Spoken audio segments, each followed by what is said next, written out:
Hello everyone. मैं आशा करती हूँ आप सभी ठीक होंगे। मैं काजल धामी आप सभी का स्वागत करती हूँ। आज के सेशन में मैं आप लोगों के लिए सीटेट साइंस पेपर 2 की जो एनसीईआरटी सीरीज है उसे यहाँ पे कंटिन्यू करूंगी।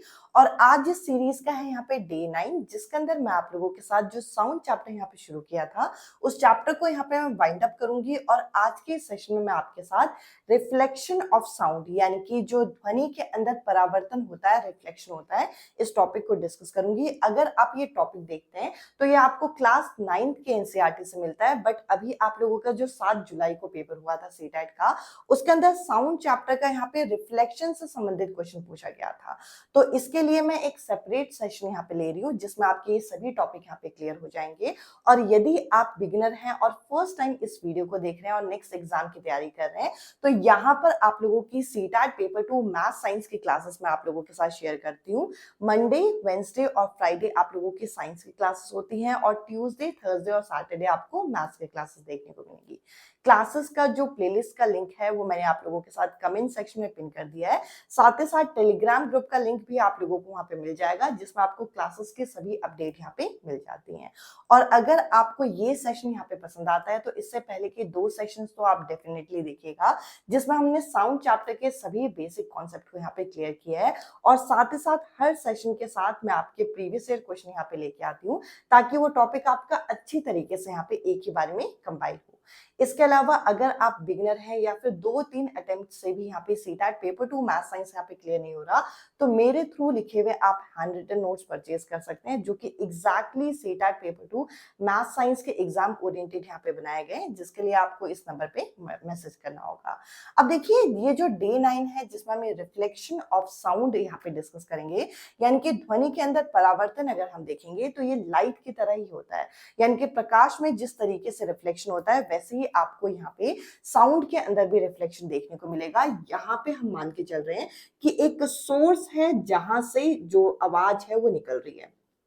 अब ये जो आवाज है ये अच्छी तरीके से आपको सुनाई दे इसके लिए आप यहाँ पे एक हार्ड वुड यहाँ पे लगा रहे हो। और इस वुड के साथ साथ आप जैसे कि जो हमारे फॉइल पेपर जिसमें आते हैं उसका रोल आप इस तरीके से इस एंगल पे यहाँ पे सेट कर रहे हो और यहाँ पे इस आवाज को आप सुनने की कोशिश कर रहे हो। तो होगा क्या कि इस सोर्स से यानी कि जो भी आप जैसे अलार्म क्लॉक वगैरह ऐसा कुछ भी ले लीजिए उसमें से यहाँ पे आवाज जो है निकलेगी, ये आवाज जाएगी इस तरीके से और ये आवाज जाने के बाद आपका इस वुड से यानी कि लकड़ी का जो गत्ता है उससे टकराएगी और टकराने के बाद इस तरीके से यहाँ पे निकलेगी और जो आवाज आपको नॉर्मली जितनी सुनाई पड़ रही थी उससे ज्यादा आपको आवाज जो है वो सुनाई पड़ेगी। और यूजुअली आपने देखा भी होगा कि अगर हमें किसी को आवाज लगाना होता है तो हम हाथों को इस तरीके से करते हैं। बेसिकली हम आवाज को एक दिशा देने की कोशिश कर रहे हैं कि उसी दिशा में वो आवाज जो है वो चली जाए। तो इसी तरीके से रिफ्लेक्शन यानी कि परावर्तन यहाँ पे आपको साउंड में, ध्वनि में भी देखने को मिलता है।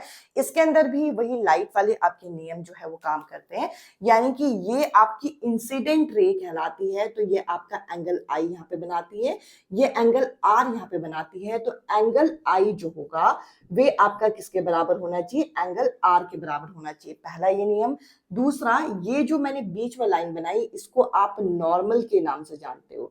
तो ये जो आपकी इंसिडेंट रे है, ये कौन सी रे है, ये आपकी इंसिडेंट रे है। साथ ही साथ ये जो आपका नॉर्मल होता है, ये जो बीच की लाइन है, इसके अलावा ये जो आपका रिफ्लेक्शन यानी कि परावर्तन के बाद जो बना है यानी कि रिफ्लेक्टेड रे है, ये सभी के सभी क्या होने चाहिए, ये सभी के सभी आपके किस में होनी चाहिए, सेम प्लेन में होनी चाहिए। तो ये कुछ नियम आपको पता होना चाहिए। अब देखिए सवाल ये उठता है कि ये जो रिफ्लेक्शन है, परावर्तन है, हमारी डे टू डे लाइफ में साउंड में किस जगह पर होता है, किस जगह पर हमें देखने को मिलेगा। तो आपने हमेशा इसके बारे में सुना भी होगा, मूवीज वगैरह में भी देखी होगी। यहाँ पे प्रतिध्वनि यानी कि एको के बारे में हमें बताया जाता है। और एको होता कहाँ पे है, जैसे कि आप मान के चलिए कि आप एक टॉल बिल्डिंग के ऊपर खड़े हैं, एक बड़ी सी बिल्डिंग है, इसके ऊपर आप यहाँ पे खड़े हैं और इस बड़ी सी बिल्डिंग के सामने हम इमेजिन कर रहे हैं कि यहाँ पे बड़े बड़े इस तरीके से कुछ दूरी पे पहाड़ है। तो अगर आप यहाँ से किसी भी आवाज को, यहाँ पे किसी भी शब्द को पुकारेंगे तो वो आवाज आपको आपके कानों में दोबारा सुनाई पड़ेगी और इस प्रोसेस को हम क्या कहते हैं, इस प्रोसेस को हम प्रतिध्वनि यानी कि रिफ्लेक्शन के नाम से जानते हैं। और अगर आप पहाड़ी एरिया में गए होंगे तो आपने ये चीज एक्सपीरियंस भी किया होगा, और इसके लिए कुछ पर्टिकुलर कंडीशन आपकी होती है। सबसे पहले तो आप यहाँ पे टॉल बिल्डिंग में खड़े होने चाहिए, यानी कि किसी ऊंची बिल्डिंग में खड़े होने चाहिए। ये आपको आपके कमरे में देखने को नहीं मिलेगा एको। इसके अलावा आपके सामने भी कोई ऐसी टॉल बिल्डिंग या फिर कोई ऐसा यहाँ पे माउंटेन वगैरह होने चाहिए जिससे ये आवाज टकरा के वापस आ जाए।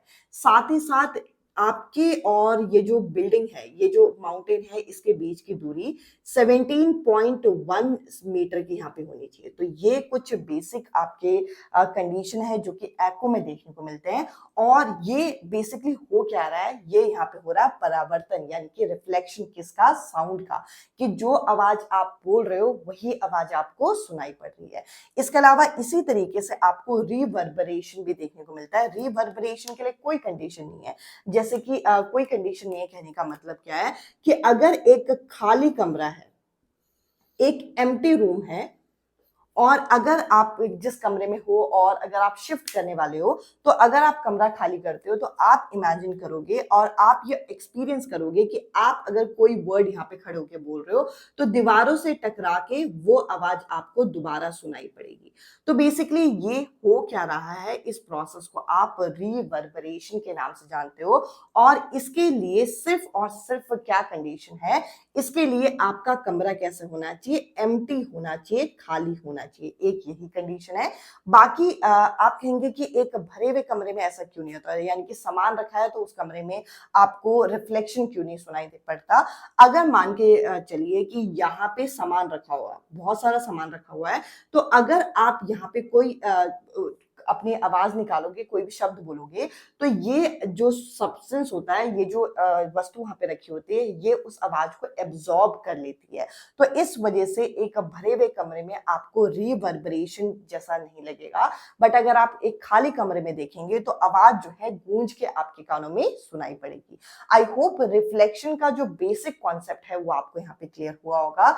और रिफ्लेक्शन हमें कहाँ कहाँ देखने को मिलता है, एको में यानी कि प्रतिध्वनि में, और रिवर्बरेशन में आपको यहाँ पे देखने को मिलता है। इसके अलावा आपके एग्जाम में जो क्वेश्चन पूछा गया वो मल्टीपल रिफ्लेक्शन से पूछा गया, यानी कि यहाँ पे परावर्तन जो हो रहा है वो बहुपरावर्तन है, उससे क्वेश्चन पूछा गया।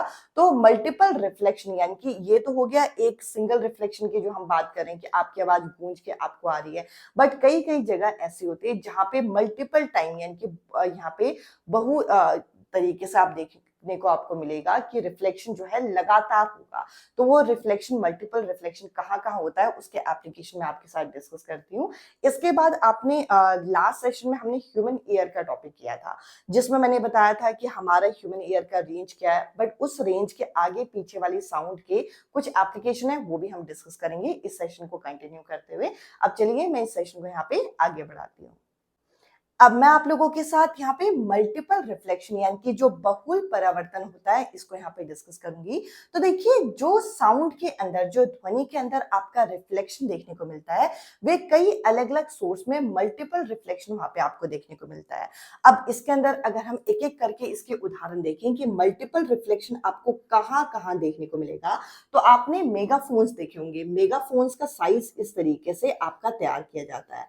अब ये जो मेगाफोन्स होते हैं, इसमें अगर यहाँ पे कोई व्यक्ति जो है किसी शब्द को बोलता है तो वो शब्द आपका कई ज्यादा इंटेंसिटी से इससे बाहर की तरफ निकलता है। अब इसका कारण क्या होता है कि मेगाफोन से आपकी आवाज की जो इंटेंसिटी है वो आपकी बढ़ जाती है। इसका रीजन ये होता है कि जब आप किसी शब्द को इसके अंदर बोलेंगे तो इसके अंदर इस तरीके से रिफ्लेक्शन जो है लगातार यहाँ पे होता रहेगा, और रिफ्लेक्शन होते होते ये साउंड जो है ये बाहर की तरफ निकलती है।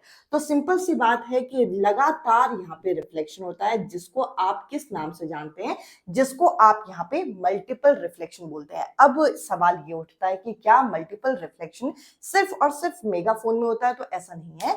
इसका दूसरा एग्जाम्पल अगर हम यहाँ पे देखेंगे तो आपने डॉक्टर के पास एक इंस्ट्रूमेंट देखा होगा जिससे वो आपके हार्ट बीट जो है वो चेक करते हैं, जिसे आप यहाँ पे स्टेथोस्कोप के नाम से जानते हैं। अब ये जो स्टेथोस्कोप होता है ये किस तरीके से काम करता है, इसमें भी इस तरीके से एक वायर जो है वो होती है, वो काले रंग की आपने वायर देखी होगी।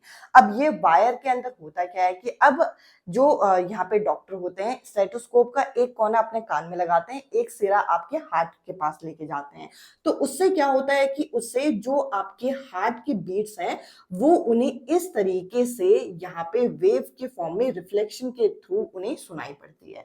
तो उससे वो अंदाजा लगाते हैं कि आपकी तबीयत कैसी है। तो स्टेथोस्कोप के अंदर भी क्या होगा, स्टेथोस्कोप के अंदर भी आपको मल्टीपल रिफ्लेक्शन यहाँ पे देखने को मिलेगा।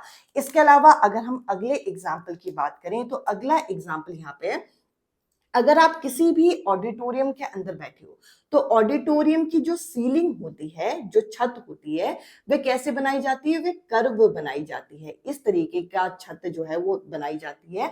अब कर्व क्यों बनाई जाती है ये आपको पता होना चाहिए। और ये इस बार 7 जुलाई का क्वेश्चन पूछा गया था कि हमारे ऑडिटोरियम का जो सीलिंग होती है वे आपकी कर्व क्यों होती है और उसका कारण क्या है। उसका कारण है मल्टीपल रिफ्लेक्शन। अब मल्टीपल रिफ्लेक्शन क्यों है, अब मान के चलिए कि एक गायक है जो कि इस जगह पे परफॉर्मेंस दे रहा है। अब कुछ व्यक्ति जो है वो आगे की तरफ यहाँ पे बैठे हुए हैं, कुछ व्यक्ति यहाँ पे इस तरीके से, पूरी ऑडियंस जो है यहाँ पे पूरी तरीके से इस तरीके से बैठी हुई है। अब सवाल ये उठता है कि क्या ऐसा होता है कि सिर्फ आगे बैठे हुए लोगों को वो आवाज सुनाई देती है या पीछे तक वो आवाज सुनाई देती है। तो आप सिंपल सा आंसर दोगे कि आप आगे बैठो चाहे पीछे बैठो, आवाज तो पूरी सुनाई देगी। अब इसका कारण क्या होता होगा, इसका कारण ये है कि जो आप कर्व सीलिंग बना रहे हो उससे जैसे इस गायक की आवाज टकराएगी, टकराने के बाद ये अलग अलग दिशा में इस तरीके से चली जाती है। तो आगे वालों को भी आवाज सुनाई देगी और पीछे वालों को भी ये आवाज जो है वो सुनाई देगी। तो यहाँ पर भी क्या हो रहा है, यहाँ पर भी बहुल परावर्तन यानी कि मल्टीपल रिफ्लेक्शन हो रहा है।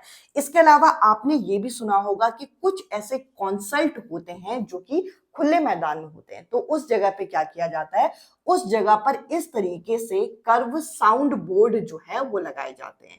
अब ये जो साउंड बोर्ड होते हैं ये करते क्या है, ये भी आपका सीलिंग वाला ही काम करते हैं। जैसे कि एक परफॉर्मर है जो कि इस जगह पे खड़े होकर परफॉर्मेंस दे रहा है, पर क्योंकि ओपन एरिया है तो कर्व सीलिंग तो होगी नहीं। तो इस केस में क्या होता है, इस केस में इसकी आवाज जैसे साउंड बोर्ड से टकराती है तो वे अलग अलग दिशा में इस तरीके से चली जाती है। तो सभी ऑडियंस को उसकी आवाज जो है वो सुनाई पड़ती है। तो ये सभी जो आपके इंस्ट्रूमेंट मैंने डिस्कस किए, जैसे कि आपका मेगाफोन हो गया, इसके अलावा स्टेथोस्कोप हो गया, हमारे छत की जो सीलिंग होती है, इसके अलावा जो साउंड बोर्ड होता है, ये सभी किस पे काम करता है, ये सभी आपका बहुल परावर्तन यानी कि मल्टीपल रिफ्लेक्शन पे काम करता है। और जैसे मैंने कहा कि ये क्वेश्चन अभी आपका पूछा गया है, तो देखिए आपको जो यहाँ पे अपना कंटेंट प्रिपेयर करना है, इस तरीके से प्रिपेयर करना है कि बेसिक से लेकर एडवांस तक की सारी चीजें यहाँ पे आ जाए। अब अभी मैंने आप लोगों के साथ रिफ्लेक्शन का कॉन्सेप्ट तो डिस्कस किया ही किया।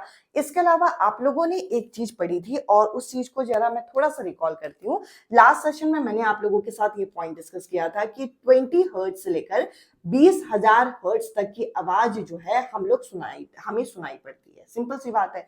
अब सवाल ये उठता है कि इस आवाज को तो हम लोग सुन लेते हैं, बट इससे ज्यादा और इससे कम वाली आवाज का क्या होता है।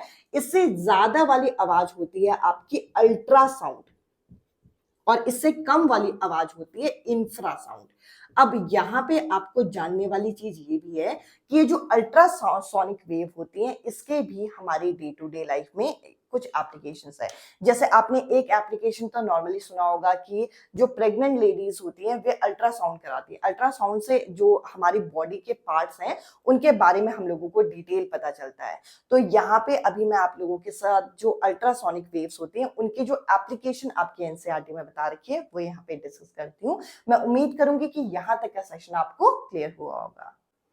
अब हम यहाँ पे कंटिन्यू करेंगे और अब मैं आप लोगों के साथ डिस्कस करूंगी ये जो अल्ट्रासोनिक वेव्स होती हैं यानी कि जो पराध्वनि होती है इसके क्या क्या एप्लीकेशन है। सबसे पहले तो आपको ये पता होना चाहिए कि अल्ट्रासोनिक वेव जो है ये किनके द्वारा निकाला जाता है। तो यहाँ पे आपको सबसे पहला नाम देखने को मिलेगा बैट यानी कि चमगादड़ का। चमगादड़ जो है अपने शिकार को पकड़ने के लिए अल्ट्रासोनिक वेव जो है वो छोड़ता है। साथ ही साथ यहाँ पे जो आपके डॉग हो गए, कैट हो गए, ये भी आपका अल्ट्रासोनिक वेव्स जो है ये आपके रिलीज करते हैं। तो ये कुछ एग्जांपल है, ये कुछ उदाहरण है। अब इसके अलावा अल्ट्रासोनिक वेव्स जो है ये काम कहाँ कहाँ पे आती हैं? तो देखिए, अगर किसी भी एक मेटल के धातु के बॉक्स में अगर मान के चलिए कि आपके कार के किसी पार्ट्स में यहाँ पे फ्लॉज आ गया, यानी कि ये पार्ट अगर जो है वो आपका खराब हो गया, तो ऐसे केस में हम इस पूरे के पूरे मेटल को यहाँ पे जो है फेंकते नहीं है, इसको एग्जामिन करते हैं। और इसको एग्जामिन करने के लिए हम क्या करते हैं, यहां से हम अल्ट्रासोनिक वेव्स जो है इस तरीके से पास करते हैं। और अल्ट्रासोनिक वेव्स जो है ये पास करते हैं और एक तरफ यहाँ पे लगाते हैं डिटेक्टर। तो डिटेक्टर जहां पे लगा है और वहां पे अगर अल्ट्रासोनिक वेव पहुंच गई, यानी कि वो पार्ट बिल्कुल ठीक है, और जिस जगह पर यहाँ पे इस तरीके से कट होगा उस जगह पे आगे ये अल्ट्रासोनिक वेव जो है वो नहीं जाएंगी। तो किसी भी मेटल में कोई भी डिफेक्ट जो होता है वे आपका पता करने का काम कौन करता है, अल्ट्रासोनिक वेव करता है, सबसे पहला एप्लीकेशन। अब अगर हम दूसरे एप्लीकेशन की इसकी बात करें, ये जो अल्ट्रासोनिक वेव्स होती हैं, इसके अलावा जैसे हमारे मेडिकल पर्पस में भी कई जगह पे यूज होती है। अब आप कहेंगे मेडिकल पर्पस में कहाँ कहाँ, तो अभी जैसे मैंने कहा कि प्रेगनेंसी के टाइम में अल्ट्रासाउंड जो है कराया जाता है, तो प्रेगनेंसी में यहाँ पे यूज होता है। इसके अलावा अगर किसी का किडनी का स्टोन है, तो किडनी के स्टोन कितना बड़ा है कितना छोटा है, तो वो भी आपका अल्ट्रासोनिक वेव के थ्रू डिटेक्ट हो जाता है। इसके अलावा आप लोगों ने यहाँ पे सुना होगा कि हम लोग हार्ट की सर्जरी करते हैं, तो कार्डियो लेवल में भी यहाँ पे क्या यूज किया जाता है, अल्ट्रासोनिक वेव्स जो है वो यूज की जाती है। तो मेटल के किसी भी डिफेक्टेड पार्ट को पता करने का काम कौन करता है, अल्ट्रासोनिक वेव करता है। इसके अलावा यहाँ पे आपको मेडिकल फील्ड में भी देखने को मिलेगा कि अल्ट्रासोनिक वेव जो है यहाँ पे यूज होती है। बैट्स जो है, चमगादड़ जो है, ये अपने शिकार को पकड़ने के लिए अल्ट्रासोनिक वेव्स का इस्तेमाल करते हैं। इसके अलावा यहाँ पे अगर हम और कुछ एग्जाम्पल इसमें देखें, तो अगर मान के चलिए कि कोई अगर आपके पास यहाँ पे कार का कोई पार्ट है और वो पर्टिकुलर पार्ट जो है उसमें कुछ आपके डिफेक्ट हो गया, डिफेक्ट तो हमने डिस्कस कर ही लिया, मान के चलिए कि उसको आपको क्लीनिंग करना है उस पर्टिकुलर पार्ट को, तो क्लीनिंग के लिए भी हम अल्ट्रासोनिक जो मटेरियल होता है, इक्विपमेंट, उसके अंदर इसे डालते हैं और जो आपका डर्ट या डस्ट होता है वे आपके नीचे आ जाते हैं। तो इस तरीके से अल्ट्रासोनिक वेव्स जो है अलग अलग एरिया में आपके यूज किए जाते हैं। इसके अलावा अगर हम यहाँ पे इंफ्रासोनिक वेव की बात करें, ये आपके कौन से होते हैं, जो 20,000 हर्ट्ज से आपके ज्यादा वाले आपके जो यहाँ पे फ्री साउंड फ्रीक्वेंसी होती है उनको हम यहाँ पे अल्ट्रासाउंड बोलते हैं। और इंफ्रासाउंड किसको बोला जाता है, इंफ्रासोनिक वो होते हैं जो कि आपके 20 हर्ट्ज से आपके कम हो। और ये इसके एग्जाम्पल में यहाँ पे आ जाएगा, जैसे कि वेल हो गया, एलिफेंट हो गया, ये आपकी कैसे आवाज निकालते हैं, ये आपकी यहाँ पे यहाँ इंफ्रासोनिक वेव निकालते हैं। इसके अलावा एक टर्म आपको यहाँ पे आपके एनसीईआरटी में देखने को मिलेगा, सोनार। अब ये सोनार क्या है, इसको जरा हम अगर फुल फॉर्म इसका लिखते हैं, तो सोनार में ये सबसे पहला वर्ड होता है साउंड, SO होता है साउंड, N से यहाँ पे होता है नेविगेशन, नेविगेशन मतलब पता कराना, और ए होता है यहाँ पे एंड, और आर होता है यहाँ पे रेंजिंग। तो बेसिकली ये कहाँ पर यूज होता है और इसका क्या पर्पस है, तो पानी के ऊपर अगर कोई जहाज यहाँ पे चल रहा है, तो जहाज चलते हुए पानी की गहराई जो है या फिर कोई बड़ा अगर मटेरियल नीचे पानी के अंदर है, तो उसको पता करने के लिए हम सोनार का यूज करते हैं, जिसमें आप यहाँ पे देखेंगे कि दो तरीके के इस तरीके के डिवाइस होते हैं। एक से यहाँ पे क्या किया जाता है, एक से यहाँ पे जो है वो वेव जो है यहाँ पे इस तरीके से निकलती है, और ये पर्टिकुलर जो एको यहाँ पे रिलीज होती है, ये अगर किसी भी यहाँ पे हार्ड मटेरियल से टकराएंगी तो ये यहाँ पे स्ट्राइक करके आपका ये जो है ये डिटेक्ट कर लेगा। तो एक तरीके से यहाँ पे जो एको जो है वो आपका यहाँ पे काम करता है।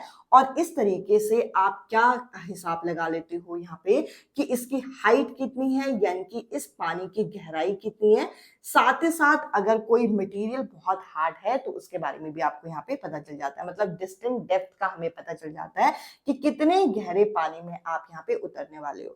तो देखिए, अगर आप साउंड चैप्टर की बात करें तो लिमिटलेस टॉपिक है। इस चैप्टर को अगर आप करते हैं, इस चैप्टर में आप लोगों ने स्टार्टिंग बिल्कुल बेसिक से की, उसके बाद इक्विपमेंट के बारे में देखा कि अलग अलग म्यूजिकल इंस्ट्रूमेंट में किस तरीके की साउंड रिलीज होती है, साउंड के कैरेक्टरिस्टिक्स हम लोगों ने डिटेल में देखी, साउंड के कैरेक्टरिस्टिक्स कैरेक्टरिस्टिक्स के बाद हमने ह्यूमन ईयर के बारे में देखा। अब मैंने आप लोगों के साथ यहाँ पे यहाँ पे सबसे पहले रिफ्लेक्शन यानी कि परावर्तन क्या होता है, फिर इंफ्रासोनिक वेव कहाँ कहाँ यूज होती हैं, और उसके बाद सोनार यानी कि साउंड नेविगेशन एंड रेंजिंग, इस टॉपिक से यहाँ पे आज के इस सेशन में कंपाइल कर रही हूँ। अब मैं आप लोगों के साथ कुछ प्रीवियस ईयर क्वेश्चन डिस्कस करती हूँ। और देखिए ये जो रिफ्लेक्शन ऑफ साउंड है, इससे बहुत क्वेश्चन आपके प्रीवियस ईयर में नहीं पूछेंगे, बट जैसे जैसे आपके सीटेट एग्जाम का पैटर्न चेंज हो रहा है, आपको ये सभी टॉपिक के लिए प्रिपेयर रहना है कि ये इस टॉपिक से क्वेश्चन पूछा जा सकता है। तो अब मैं आप लोगों के साथ कुछ प्रीवियस ईयर क्वेश्चन डिस्कस करूंगी, जिसके बाद आज का ये सेशन यहाँ पे आपका कंबाइल होगा। आपके साथ आज के इस टॉपिक पे बेस्ड कुछ प्रीवियस ईयर क्वेश्चन यहाँ पे डिस्कस करूंगी, जिससे आपको एक आइडिया लगेगा कि इस टॉपिक को आपको किस तरीके से प्रिपेयर करना है।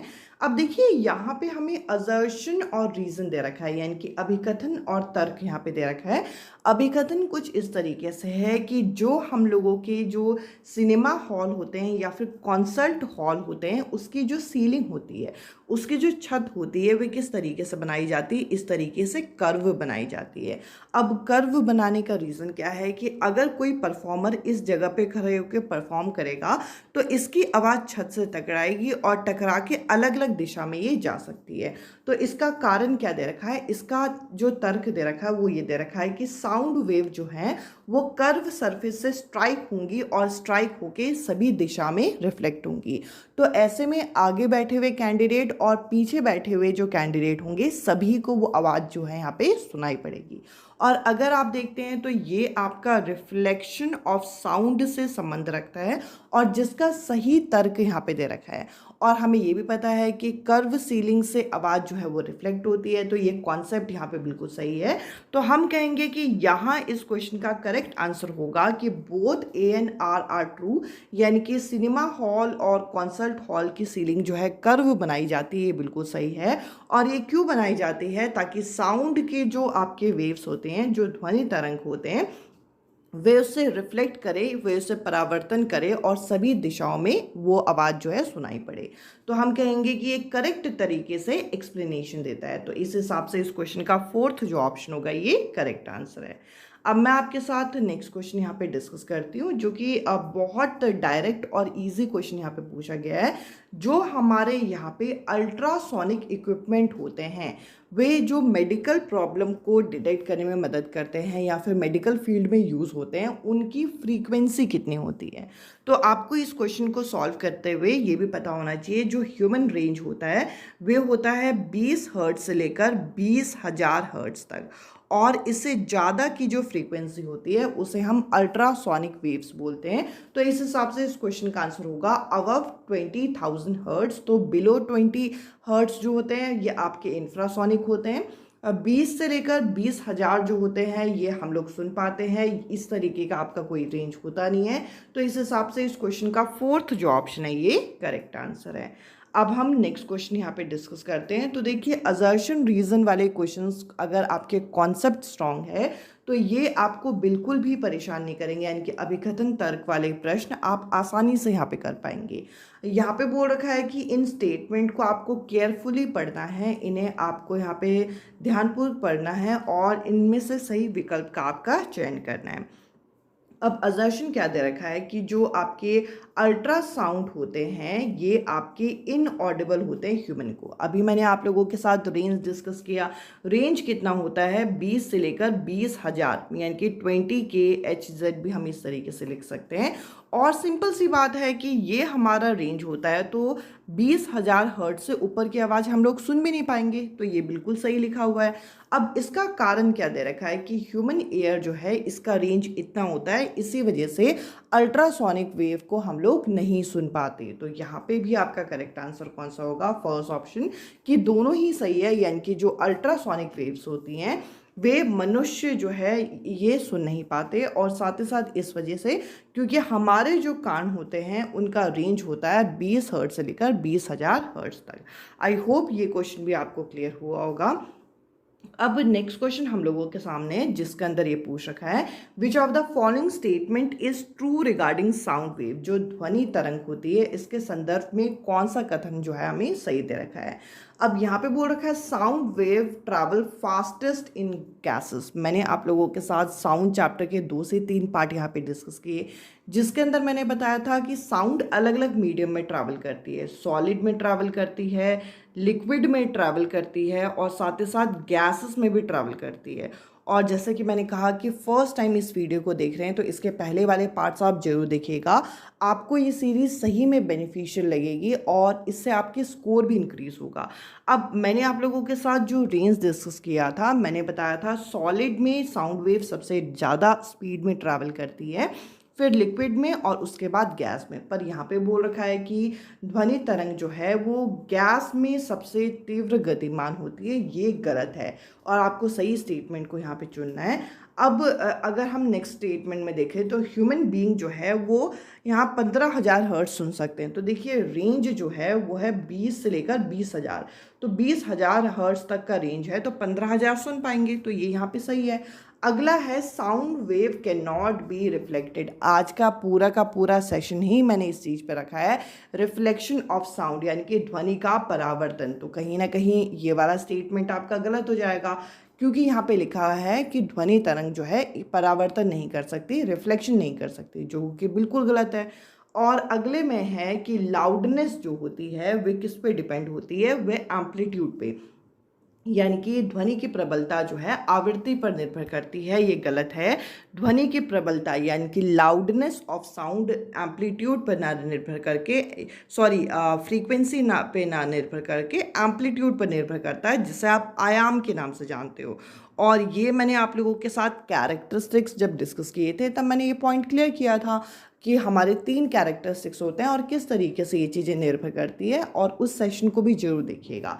तो ये भी यहाँ पे हो जाता है गलत। इस क्वेश्चन का सेकंड जो स्टेटमेंट है वो यहाँ पे सही है कि ह्यूमन बीइंग जो है वो 15,000 हर्ट्ज की आवाज़ को सुन पाते हैं। तो इस तरीके के क्वेश्चन आपके एग्जामिनर द्वारा यहाँ पे पूछा गया है। अब आज के इस सेशन का मैं लास्ट क्वेश्चन यहाँ पे डिस्कस कर रही हूँ। जैसा कि मैंने पहले भी बताया, ये जो रिफ्लेक्शन ऑफ साउंड है इससे बहुत ज़्यादा क्वेश्चन अभी तक नहीं पूछे गए, बट जैसे जैसे ये टॉपिक आपका यहाँ पे ऐड किया जा रहा है एग्जामिनर द्वारा क्वेश्चन के फॉर्म में, तो आपको ये टॉपिक भी अच्छे से प्रिपेयर करके जाना है। अब यहाँ पे हम लोगों को क्या बोल रखा है कि इनमें से किस केस में जो अल्ट्रासोनिक साउंड वेव है उसको यूज़ नहीं किया जाता। तो अभी मैंने आप लोगों के साथ सोनार का कॉन्सेप्ट डिस्कस किया था, SONAR, sound navigation and ranging.